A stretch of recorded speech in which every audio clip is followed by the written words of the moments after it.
It was day 4 and the last day of the Niagara Falls trip, and we decided to go back to the Niagara Falls State Park since that was the first place we went when we arrived in Niagara Falls, New York. And when we saw the map, we decided to go to this place called Goat Island. And Goat Island is essentially a bridge that connects both of the waterfalls, and it connects both the American side and also the Canadian side. So we all had to do was to go through a bridge and then go up to the very top in order to get as close to the Horseshoe Falls. Since knowing that this was the last day of our trip, my father and I decided to take one last look at the waterfalls.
Los Rangers que aquí teníamos que estar porque estábamos tan cerca de la gran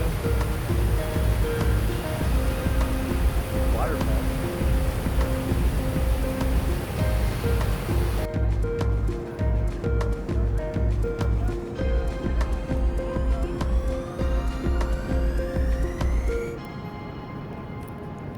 One of the last things I wanted to do before ending our Niagara Falls trip was actually have some New York style pizza, because ever since I had New York style pizza when I was in college a while back, I always wanted to have some New York style pizza anytime I had the chance if I was in New York again. And this was the closest possible since we couldn't go to New York City. So this place called Mario's Pizza in Niagara Falls actually served that style of pizza.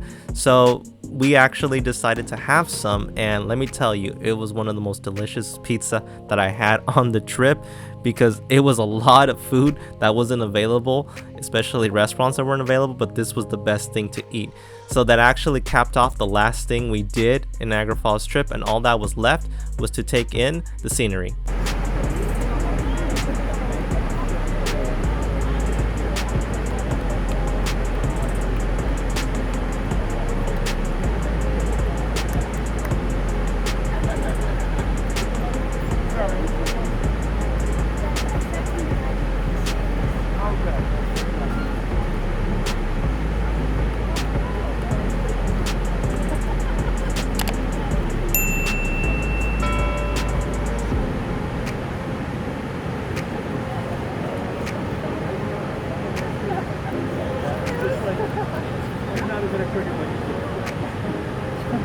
So now we can finally say goodbye to Niagara Falls, and it was just an amazing journey. So all that was left was to finally just take in all the scenery while I'm flying back home to Los Angeles.